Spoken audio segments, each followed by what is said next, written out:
సెకండ్లో మీ ముందుకు. చూస్తూనే ఉండండి నిరంతరం వార్త ప్రసారాలు. అవసరం ఖచ్చితంగా ఉండాలి. చూడండి, మన సోదరులు ఎంత చక్కగా ఒక సైబర్ క్రైమ్ గురించి ఎంతో చక్కగా చెప్తున్నారు. సైబర్ క్రైమ్ అంటే మనందరికీ అంటే చదువుకున్న వాళ్ళకి అర్థమై ఉండొచ్చు, అంటే చదువుకోకున్న సైబర్ క్రైమ్ అంటే ఏం లేదు, మన మొబైల్ ఎలక్ట్రికల్స్ ద్వారా జరిగే నేరాలు. ఇంతకుముందు ఏమైంది, దొంగదానాలు.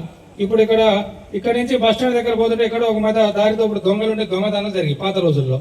లేకపోతే రీసెంట్గా రాను మన ఇళ్ళకి తాళాలు వేసి వెళ్ళిపోతుంటే దొంగదానాలు జరుగుతూ ఉంటాయి. ఇప్పుడు అట్ట కాదు కదా, మన ఇంట్లోనే మనం కూర్చుంటున్నాం, మన మొబైల్ మన దగ్గరే ఉంటుంది.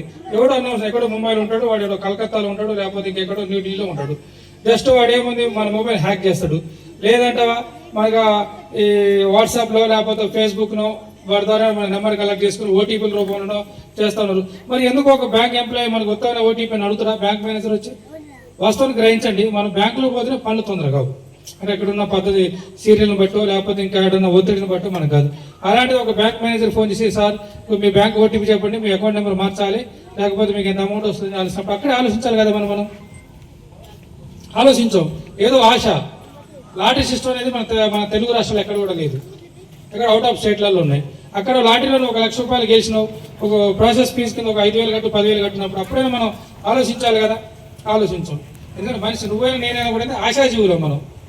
కానీ ఆశాజీవిన వాడు దాన్ని క్యాచ్ చేసుకుని మనం ఎన్నో విధాలుగా నష్టపరచడానికి ఆస్కారం ఉంది. కాబట్టి ఖచ్చితంగా మనం ఒక సైబర్ క్రైమ్ అయినా కాదు, మన బ్రదర్ ఇందాక చెప్పినట్టు ఈ వాట్సాప్ స్టేటస్లు కానీ ఇన్స్టాగ్రామ్లు కానీ ఒకటే గుర్తు పెట్టుకోండి, మనం చేయాల్సిన పని సక్రమంగా చేస్తే ఎవరు మనకి ఏమన్నారు.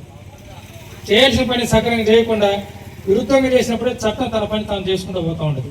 మత్తుకు మరిగితివి బ్రతుకునే గాలికి వదిలితివి, గంజాయి మత్తుకు మరిగితివి బ్రతుకునే గాలికి వదిలితివి, భ్రమలలో నిండార మునిగితివి మనిషన్న సంగతి మరిచితివి, భ్రమలలో నిండార మునిగితివి మనిషన్న సంగతి చేతులారా చేదాచుకుంటేవిరా నీ జీవితం వెలుగులో ఉన్న చీకటే కదరా నీకు దినదినో.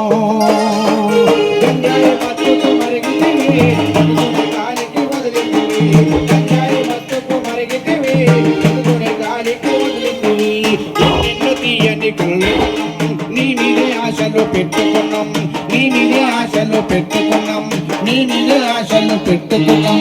ఎర్రటి ఎండలు మాడుతున్నాం, లేదనకుంటా పంపుతున్నాం, లేదనకుంటా పంపుతున్నాం, లేదనకుంటా పంపుతున్నాం. పెద్ద చదువు